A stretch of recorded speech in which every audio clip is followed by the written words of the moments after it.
Guys welcome back to the channel. ಮೊದಲನೇದಾಗಿ ನಮ್ಮ triple H ಅವರ ಬಗ್ಗೆ ಮಾತಾಡೋದಾದ್ರೆ ರೀಸೆಂಟ್ ಆಗಿ ನಮ್ಮ ಟ್ರಿಪಲ್ ಎಚ್ ಅವರು ರೆಸಲ್ ಪಲೂಜಾನ ಪ್ರಮೋಟ್ ಮಾಡೋದಕ್ಕೆ ESPN ಇಂಟರ್ವ್ಯೂಗಳನ್ನ ಕೊಡ್ತಾ ಇರ್ತಾರೆ ಅಂಡ್ ಅಲ್ಲಿ ಅವರ ಬಳಿ ಪ್ರಶ್ನೆ ಕೇಳಲಾಗುತ್ತೆ, ನೀವೇನಾದ್ರೂ ಇನ್ನೂ ಕೂಡ ನಿಮ್ಮ ಪ್ರೈಮ್ ಅಲ್ಲಿ ಇದ್ದು ಇನ್ನೂ ಕೂಡ ಮ್ಯಾಚಸ್ ಗಳನ್ನ ರೆಸಲ್ ಮಾಡ್ತಾ ಇದ್ರೆ ಈ ಒಂದು ಟೈಮ್ ಅಲ್ಲಿ ನೀವು ನಿಮ್ಮ ಲಾಸ್ಟ್ ಮ್ಯಾಚ್ ನ ಯಾವ ಸೂಪರ್ ಸ್ಟಾರ್ ವಿರುದ್ಧ ರೆಸಲ್ ಮಾಡ್ತಾ ಇದ್ರಿ ಅಂತ ಕೇಳಿದಾಗ ನಮ್ಮ ಟ್ರಿಪಲ್ ಎಚ್ ಅವರು ನಾನೇನಾದ್ರೂ ಇದ್ದಿದ್ರೆ ತುಂಬಾ ಸೂಪರ್ ಸ್ಟಾರ್ಸ್ ಗಳ ಜೊತೆ ಮ್ಯಾಚ್ ಅಲ್ಲಿ ಕಂಪೀಟ್ ಮಾಡ್ತಾ ಇದ್ದೆ, ಬಟ್ ನನ್ನ ಲಾಸ್ಟ್ ಮ್ಯಾಚ್ ರೋಮನ್ ರೈನ್ಸ್ ಅವರ ಜೊತೆ ನಾನು ಆಡ್ತಾ ಇದ್ದೆ. ಯಾಕಂದ್ರೆ ರೋಮನ್ ರೈನ್ಸ್ ಅವರ ಜೊತೆ ನನಗೆ ಮ್ಯಾಚ್ ಆಡೋದು ಅಂದ್ರೆ ತುಂಬಾನೇ ಇಷ್ಟ ಅಂಡ್ ನಾನೇನಾದ್ರೂ ಇನ್ನೂ ಕೂಡ ಮ್ಯಾಚ್ ಅಲ್ಲಿ ಕಂಪೀಟ್ ಮಾಡೋ ಹಂಗಿದ್ದಿದ್ರೆ ನಾನು ಆಫ್ ಕೋರ್ಸ್ ರೋಮನ್ ರೈನ್ಸ್ ಅವ್ರನ್ನ ಚೂಸ್ ಮಾಡ್ತಾ ಇದ್ದೆ. ಅಷ್ಟೇ ಅಲ್ಲ, ರೋಮನ್ ರೈನ್ಸ್ ಅವರು ನಿಜವಾಗ್ಲೂ ಕೂಡ ಫ್ಯೂಚರ್ ಅಲ್ಲಿ ಇನ್ನೂ ತುಂಬಾ ದೊಡ್ಡ ಸೂಪರ್ ಸ್ಟಾರ್ ಆಗ್ತಾರೆ ಅಂತ ನಮ್ಮ ಟ್ರಿಪಲ್ ಎಚ್ ಅವರು ಕಮೆಂಟ್ ಮಾಡಿದ್ದಾರೆ.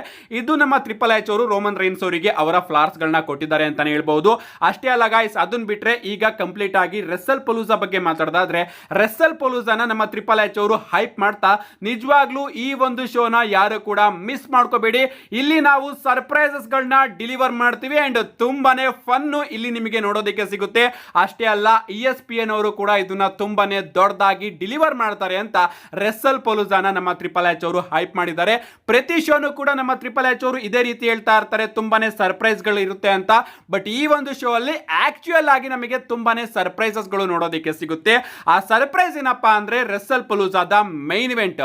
ನಿಮ್ಗೆ ಗೊತ್ತಿರಬಹುದು, ರೆಸಲ್ ಪಲೂಜಾ ಮೈನ್ ಇವೆಂಟ್ ಮೊದಲು ನಮ್ಮ ಜಾನ್ ಸಿನಾ ಹಾಗೆ ಬ್ರಾಕ್ ಲೆಸ್ನರ್ ಅವರ ನಡುವೆ ಮ್ಯಾಚ್ ಆಗಿತ್ತು. ಬಟ್ WWE ಅವರು ಈಗ ಆ ಒಂದು ಮ್ಯಾಚ್ ನ ಓಪನಿಂಗ್ ಅಲ್ಲೇ ಇಡ್ತಾ ಇದ್ದಾರೆ.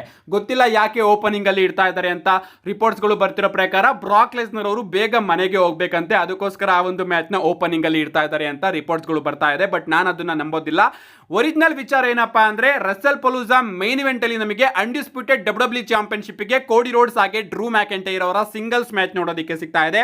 ಸೊ ಈ ಒಂದು ಮ್ಯಾಚ್ ನ WWE ಅವರು ಮೈನ್ ಇವೆಂಟ್ ಅಲ್ಲಿ ಇಟ್ಟಿದ್ದಾರೆ. ಸೊ ಮೈನ್ ಇವೆಂಟ್ ಅಲ್ಲಿ ಏನಾದ್ರೂ ಈ ಒಂದು ಮ್ಯಾಚ್ ಅಲ್ಲಿ ಟ್ವಿಸ್ಟ್ ನಮಗೆ ನೋಡೋದಕ್ಕೆ ಸಿಗ್ಲಿಲ್ಲ ಅಂದ್ರೆ ಇಡೀ ಶೋನೇ ಕಂಪ್ಲೀಟ್ ಬೋರಿಂಗ್ ಆಗಿಬಿಡುತ್ತೆ ಅಂಡ್ ಅದಕ್ಕೋಸ್ಕರ ಪ್ರಾಬಬ್ಲಿ WWE ಅವರು ಈ ಒಂದು ಮೈನ್ ಇವೆಂಟ್ ಅಲ್ಲಿ ಒಂದು ಬಿಗ್ ಟ್ವಿಸ್ಟ್ ಅಂಡ್ ಸರ್ಪ್ರೈಸ್ ನ ಇಟ್ಟಿರ್ತಾರೆ. ಇದನ್ನೇನಾದ್ರೂ WWE ಅವರು ನಾರ್ಮಲ್ ಆಗಿ ಬುಕ್ ಮಾಡ್ತಾ ಇದ್ದಿದ್ರೆ 100% ಜಾನ್ ಸಿನಾ ಹಾಗೆ ಬ್ರಾಕ್ ಲೆಸ್ನರ್ ಅವರ ಮ್ಯಾಚ್ ನಮಗೆ ಮೈನ್ ಇವೆಂಟ್ ಅಲ್ಲಿ ನೋಡೋದಕ್ಕೆ ಸಿಗೋದು. ಅಂಡ್ ಅದರಿಂದ ಗಾಯ್ಸ್, ಈ ಒಂದು ಮ್ಯಾಚ್ ಮೈನ್ ಇವೆಂಟ್ ಅಲ್ಲಿ ಇರೋದ್ರಿಂದ 100% ಯಾವ್ದಾದ್ರು ಒಂದು ಸರ್ಪ್ರೈಸ್ ನಮಗೆ ನೋಡೋದಕ್ಕೆ ಸಿಗುತ್ತೆ. ಒಂದು, ನಮ್ಮ ಡ್ರೂ ಮ್ಯಾಕೆಂಟೈರ್ ಅವರು ಕೋಡಿ ರೋಡ್ಸ್ ಅವ್ರನ್ನ ಸೋಲಿಸಿ ಹೊಸ ಅನ್ಡಿಸ್ಪ್ಯೂಟೆಡ್ WWE ಚಾಂಪಿಯನ್ ಆಗಬಹುದು ಅಂಡ್ ಅದರಿಂದ WWE ಅವರು ESPN ಅಲ್ಲಿ ಒಂದು ಬಿಗ್ಗೆಸ್ಟ್ ಮೂಮೆಂಟ್ ನ ಡಿಲಿವರ್ ಕೂಡ ಮಾಡಬಹುದು.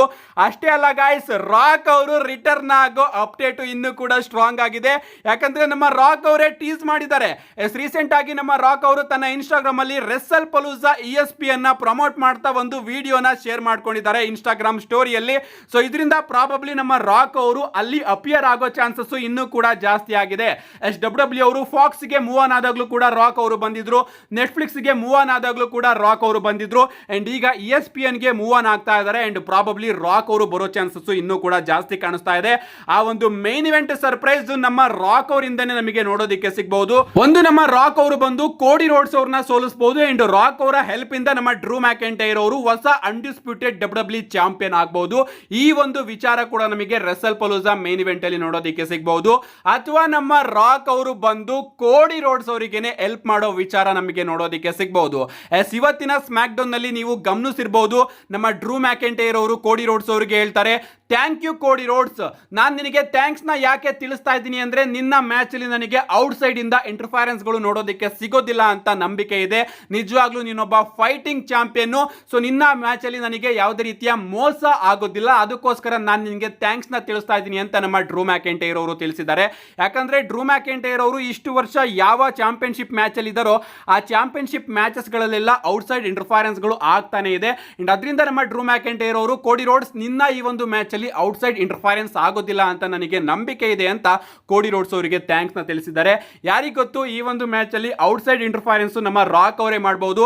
ನಮ್ಮ ರಾಕ್ ಅವರು ಬಂದು ಕೋಡಿ ರೋಡ್ಸ್ ಅವರಿಗೆ ಹೆಲ್ಪ್ ಮಾಡಬಹುದು ಅಂಡ್ ಹಿಂಗಾದ್ರೂ ಕೂಡ ನಮಗೆ ರೆಸಲ್ ಪಲೂಜಾದಲ್ಲಿ ಸರ್ಪ್ರೈಸ್ ಆಗುತ್ತೆ. ನಮ್ಮ ಡ್ರೂ ಮ್ಯಾಕೆಂಟೈರ್ ಅವರು ಚಾಂಪಿಯನ್ಶಿಪ್ ನ ಗೆಲ್ಲಿಲ್ಲ ಅಂದ್ರೂ ಕೂಡ ನಮ್ಮ ರಾಕ್ ಅವರೇನಾದ್ರೂ ಬಂದು ಕೋಡಿ ರೋಡ್ಸ್ ಅವರಿಗೆ ಹೆಲ್ಪ್ ಮಾಡಿದ್ರು ಕೂಡ ರೆಸಲ್ ಪಲೂಜಾ ನಿಜವಾಗ್ಲೂ ಕೂಡ ಸಿಕ್ಕಾಪಟ್ಟೆ ಶಾಕಿಂಗ್ ಆಗಿರುತ್ತೆ.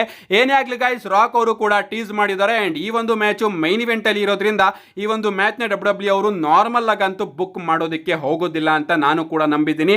ಸೊ ಒಂದು ಬಿಗ್ ಸರ್ಪ್ರೈಸ್ ಆಗಿ ಟ್ವಿಸ್ಟೆಡ್ ಎಂಡಿಂಗ್ ನಮಗೆ ರಸಲ್ ಪಲೂಜಾ ಮೈನ್ ಇವೆಂಟ್ ಅಲ್ಲಿ ನೋಡೋದಕ್ಕೆ ಸಿಗುತ್ತೆ. ಯಾರು ಕೂಡ ಮಿಸ್ ಮಾಡ್ಕೋಬೇಡಿ. ನಾಳೆ ಬೆಳಿಗ್ಗೆ 4:00 ನನ್ನ ಇನ್ಸ್ಟಾಗ್ರಾಮ್ ಅಲ್ಲಿ ಸ್ಟೋರಿನ ಅಪ್ಲೋಡ್ ಮಾಡಿದ್ದೀನಿ. ಹೋಗಿ ಖಂಡಿತವಾಗ್ಲೂ ಕೂಡ ರಸಲ್ ಪಲೂಜಾನ ಎಂಜಾಯ್ ಮಾಡಿ. ಮಿಸ್ ಮಾಡ್ಕೊಂಡ್ರು ಕೂಡ ನನ್ನ ಚಾನಲ್ ಅಲ್ಲಿ ಆದಷ್ಟು ಬೇಗ ವಿಡಿಯೋನ ಅಪ್ಲೋಡ್ ಮಾಡ್ತೀನಿ. ಅದಕ್ಕೋಸ್ಕರ ಚಾನಲ್ ನ ಸಬ್ಸ್ಕ್ರೈಬ್ ಮಾಡ್ಕೊಳ್ಳಿ ಅಂತ ಹೇಳ್ತಾ see you guys in my next video.